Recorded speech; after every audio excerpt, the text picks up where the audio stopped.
What's going on, YouTube? Another thing that I've been thinking about.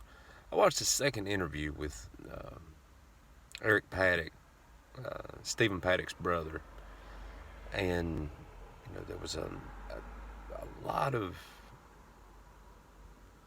a lot of loose ends. Um, $100,000, not a lot of money to them. He made his mother wealthy. He made his brother wealthy. Um, he was able to retire because of his brother. Well, going through the interview, he got hasty, uh, got real offensive, real, like backed into a corner. And one part in the interview, he he was talking about his brother Stephen, and he went to make a comment, and he stopped himself, and he got armed. Well, right after he said it, he said, I'm using a colloquial, uh, and he threw his hands up. We said arms, and looking into this, I was like, well, maybe this. What was he gonna say? Was he We all know that he was an accountant. Or so it's said. He was an accountant for Lockheed Martin. So what could we find? He was on and stops himself. First thing that went through my head, an arms dealer, or something of that nature. And if he had all these guns, no one noticed that he was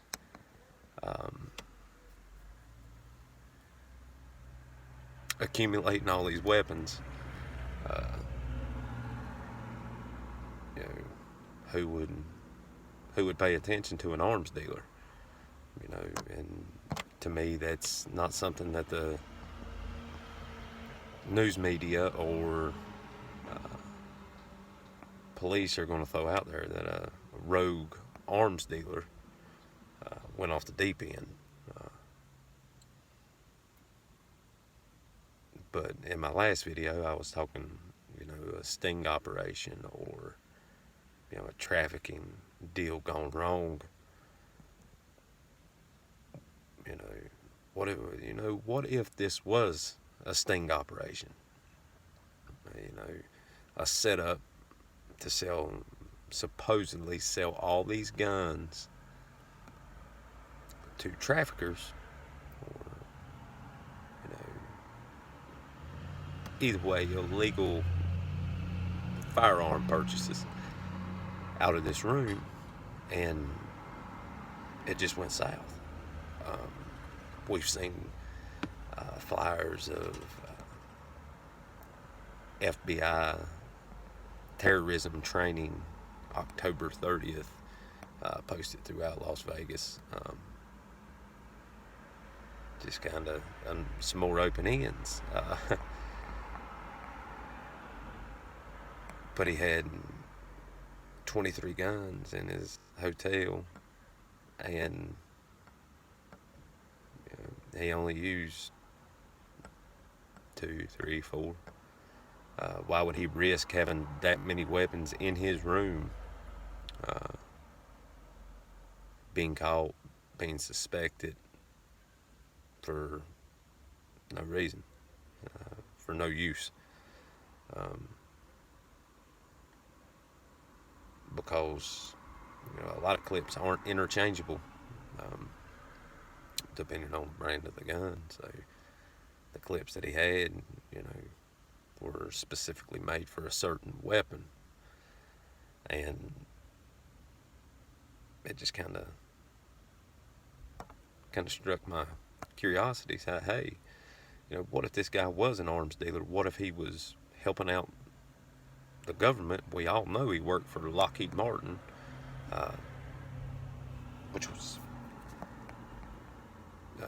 governmentally involved in aerospace and aeronautical and all this. What the question still remains, 23 weapons, only a few were used, and he has no background, nothing, no criminal history, one traffic ticket that was taken care of the way all of us take care of traffic tickets most of the time. You go prepay them. That was taken care of. He has, no financial obligations. He didn't owe for anything.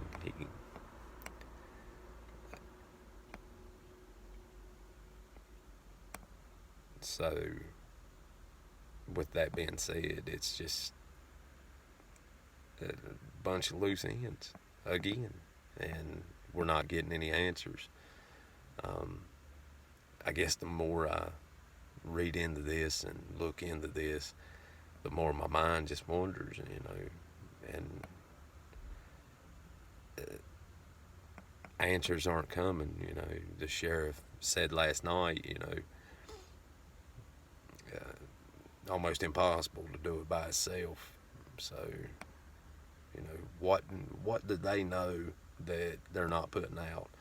And I assume it's a lot because the investigation is still ongoing. But they need to let America know something. Some insight into this man. Anything. Give us something to go on. But if it wasn't, if this was something gone wrong, it's going to be swept under the rug.